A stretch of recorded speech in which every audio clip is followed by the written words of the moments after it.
Texas, and was fighting for his life after he was attacked by chimps and ran half a mile. 26-year-old American was supposed to be maintained good all essentially.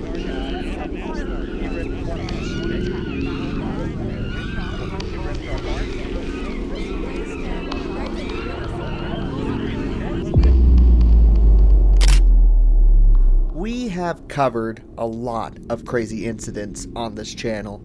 We have talked about drivers whose lives have spiraled out of control after their racing career, incidents that shocked the entire racing world, to stories that just left everyone scratching their heads with little to no explanation.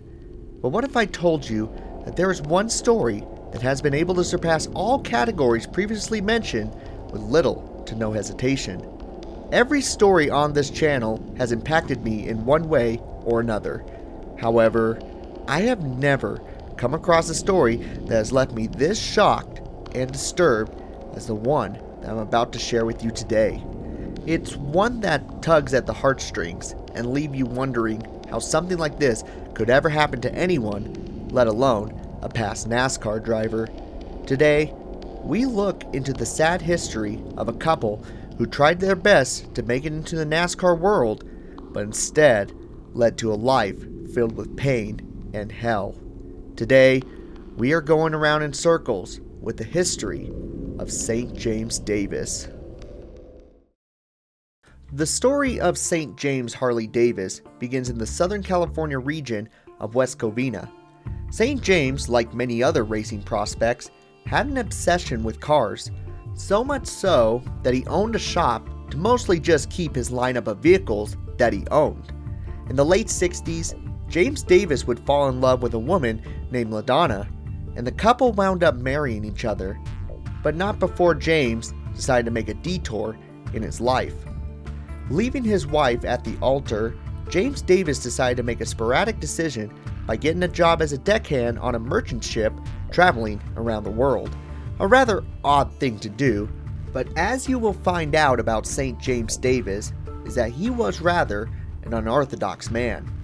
While on his journey, the merchant ship that he was on suffered mechanical damage around the region of Tanzania, an area that changed James Davis's life forever.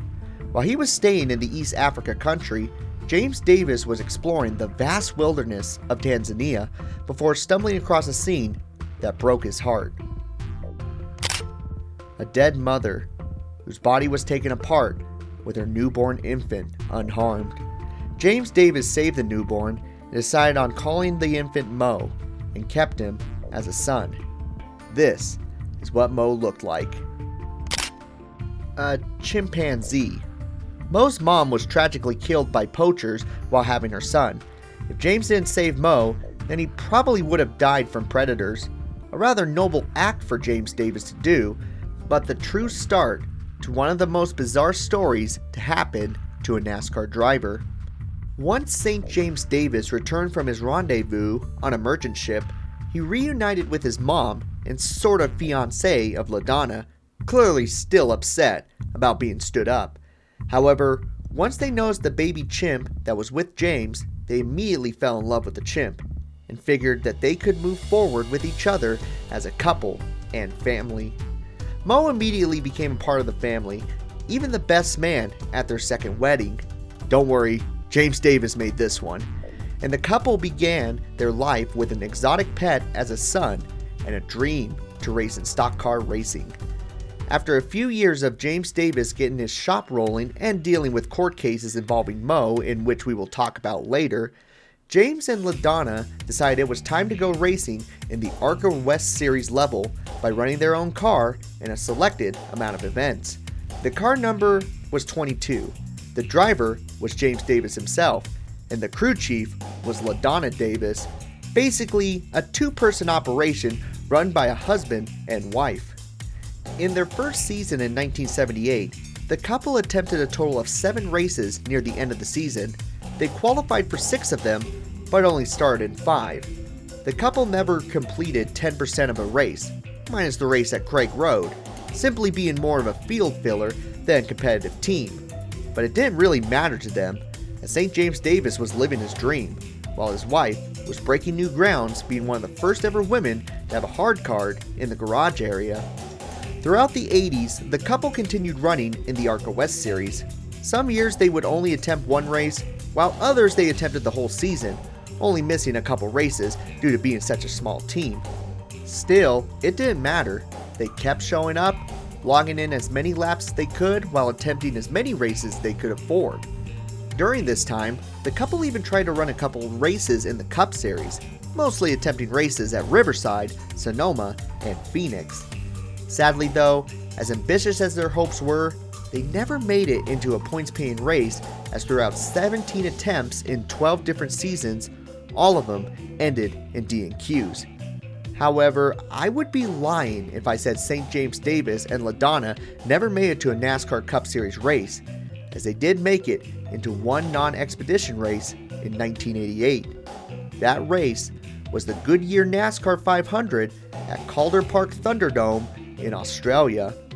They were guaranteed a starting spot thanks to the lower entry list, and exited the race at lap 2 due to handling issues, but they could still say that they were part of NASCAR Cup Series history thanks to this expedition race. By the end of the 90s, St. James Davis and LaDonna Davis raced in over 113 races, collecting 4 top 10 finishes and over $100,000 in purse money. Their final race would be at Pikes Peak International Raceway in a field of 32 cars. James Davis, in his 22 car, started in the last position and finished 27th after engine issues on lap 42. It's no surprise that this was their final race from an outsider's perspective, as St. James Davis was 54 at this point in his life. However, there might have been some other reasons why he stopped racing after the 1998 season. Throughout this whole time in their racing career, Mo, their chimp that they treated like a son, was around the whole entire time. Throughout those 2 entire decades of racing, St. James and LaDonna were caring for Mo the entire time. For being an exotic animal, Mo was known for his gentle care and intelligence, which for the most part he was. But as many are aware, an exotic animal is a wild animal nonetheless. Throughout their whole time having Mo in their possession, the Davises struggled with the city and officials on whether or not they could keep Mo in their care. In 1971, West Covina took Mo and the Davises to court for being an exotic animal, but thanks to Mo's gentle care and charm, the judge himself stated that Mo was not a danger and that he acted better than most humans that came into his court. A bit of a slam to the residents of West Covina. It wouldn't be 6 years later that Mo was back in court for a more serious situation. Mo at this point was starring in movies and shows, being trusted by many in the California region. However, a neighbor of the Davises was being a little too trusting of the chimpanzee, and she got her finger bitten off by the gentle creature, the first of some unfortunate mishaps. There isn't too much news regarding this situation, as the case was quickly dismissed due to unknown reasons.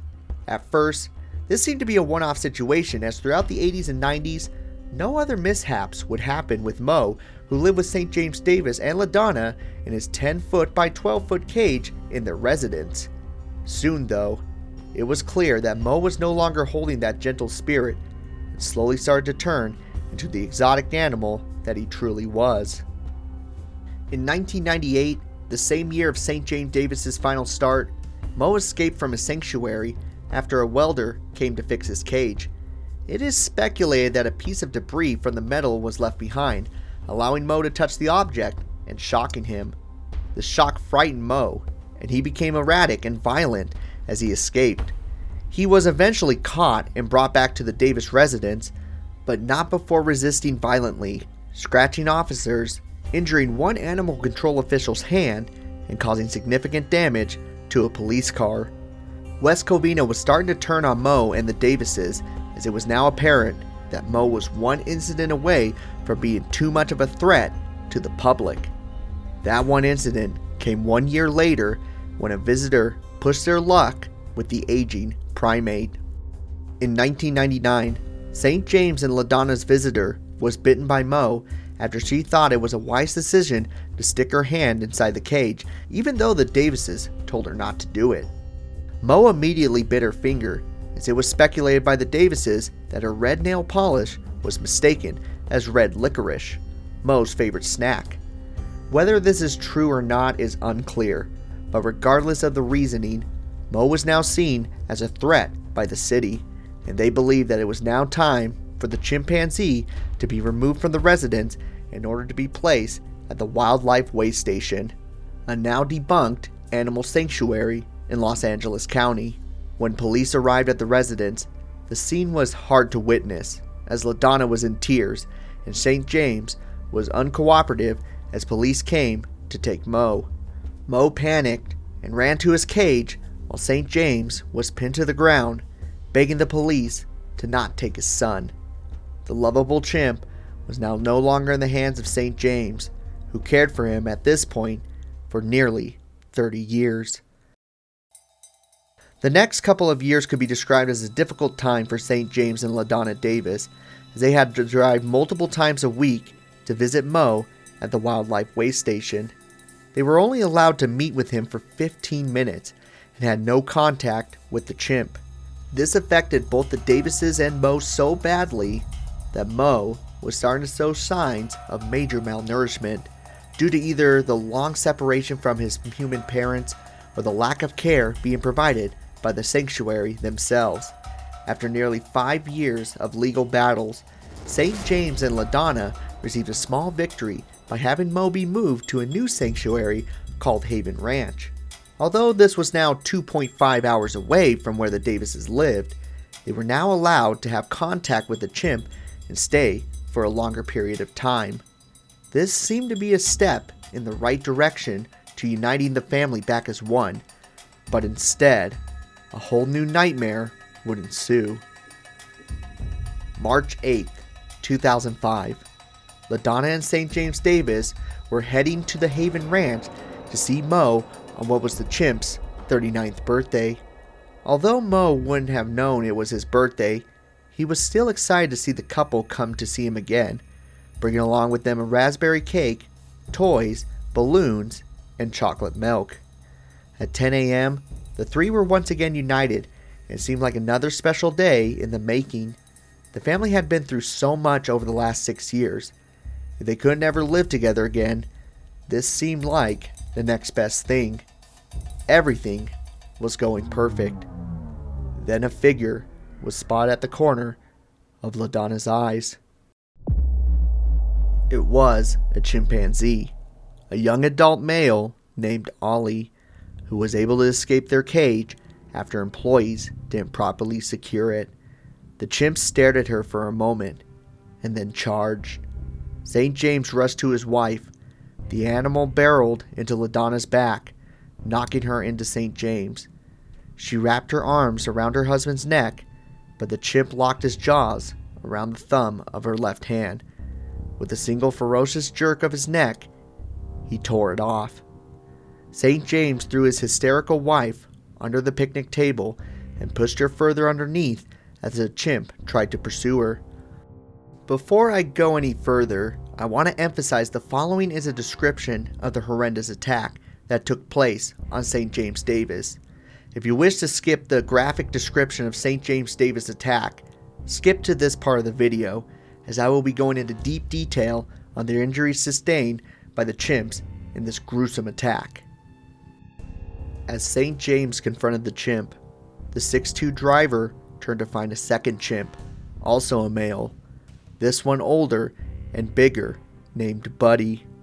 St. James did what he could to push the bigger animal, but both chimps pounced.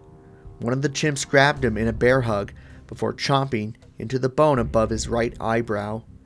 He then stuck his finger in St. James's right eye, gouging it out. The creatures clamped their teeth onto St. James' nose, biting it off. Then they ripped the skin off the right side of St. James's face, causing it to flop over and cover his left eye. One of the primates sunk his teeth into St. James's skull. He then closed his jaw on St. James's mouth, ripping off his lips and most of his teeth. St. James tried to put one of his hands down the animal's throat, but the chimp just kept chewing away at St. James's fingers. He then fell to the ground, no longer able to defend himself, and for at least 5 minutes, the mauling continued as he laid helpless.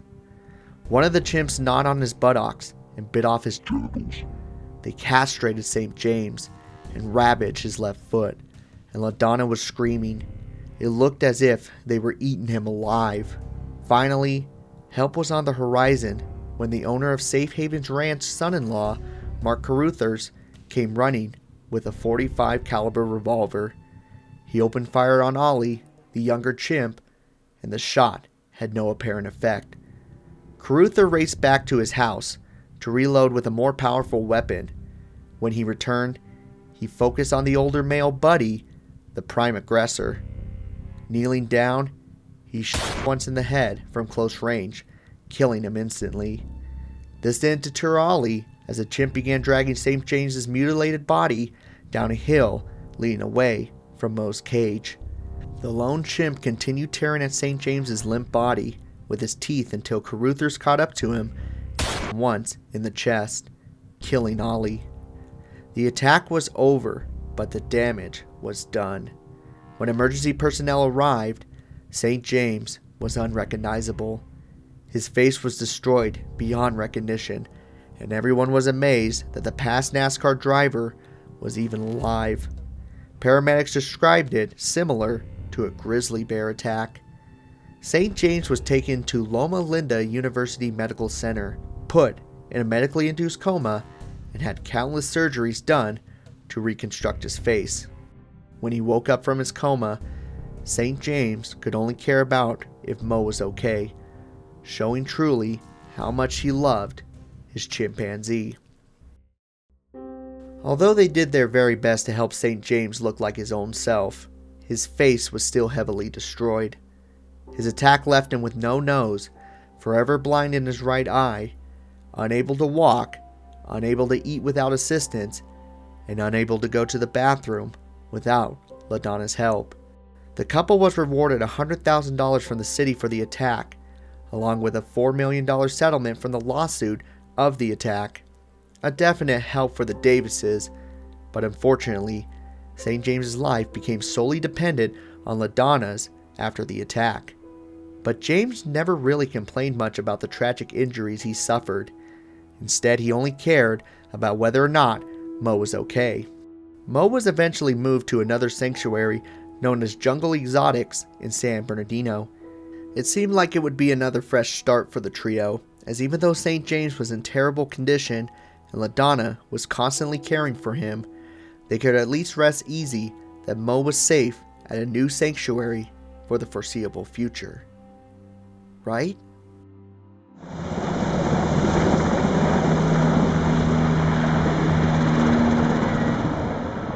June 27th, 2007. LaDonna and St. James received heartbreaking news when they were told that Moe was not in his cage when workers went to check on him. It appeared that he ripped through 6 steel bars and was able to escape through the door of his cage before anyone knew he escaped. The couple was devastated and did everything they could to find their now lost son, but sadly, nothing was ever found.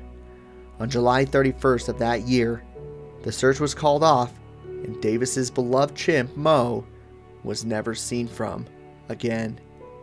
Ever since, the Davises have been keeping hope that somewhere out there, Moe was still alive and living in the forests of California. Entering the 2010s, both LaDonna and St. James Davis' life turned from one of the most unique to one of the most heartbreaking. The couple struggled each and every day, not knowing where Moe was, as well as St. James having to receive care every waking minute from his aging wife. As time went by, close friends of theirs started to disappear, and the people entering their lives were trying to take advantage of them. Strange people kept coming to the residence asking the Davises for help, and in return, more and more of their possessions and money was disappearing. One of the worst examples of the couples getting taken advantage of came in 2017 when a man by the name of Ma came into their lives. He may have seemed like a man with good intentions when he first came into St. James and LaDonna's life, moving in with the couple and trying to act like a son to them, but it's speculated that he was nothing more than a grifter trying to take advantage of the weak and feeble. As 2017 went by, more than $300,000 in checks were taken out in LaDonna's name and given to Ma, his wife, and his business entity. It was clear that the couple was being taken advantage of. However, it was the least of their worries, as during that same year in December, St. James Davis suffered a stroke. In July of 2018, St. James passed away due to cardiopulmonary arrest. He was 74 years old when he passed. The man that was known as one of the most famous people in West Covina had breathed his last breath, and there was no memorial service or news story about his passing. To my knowledge, we don't even have an exact date of his death, which is horribly tragic for a driver that did everything he could to live his dream of becoming a race car driver and having his chimpanzee son be a part of his life. As for LaDonna Davis, she would be visited by the West Covina police in the following days after St. James died to see how her conditions were. And well, let's just say the conditions were nothing short of horrendous. Their once thriving home where they took care of their beloved chimp was infested with spider wasp, a foul smell, and rabbit feces across the entire house.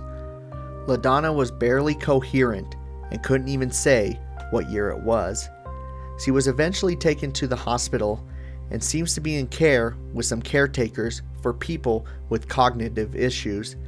As far as I can tell, she is still alive, but the amount of pain she has gone through in the last 20 years is abhorrent. For the Davises' property, the area was ransacked by squatters and even members of the Mongol motorcycle gang, forcing an appointed conservator to sell the property for around $2 million as a nest egg for LaDonna. As for Min Ma, a so-called man that I have no respect for, it seems like he never really got any charges against him. So unfortunately, whatever happened between 2017 to 2020, he never was punished for the speculative crimes he committed, leaving this story far from being a happy ending for the couple. St. James Davis may have not been the most dominant driver NASCAR had ever seen, but his story is one that shouldn't be forgotten by fans, as I feel like no race car driver has gone through more turbulence than him.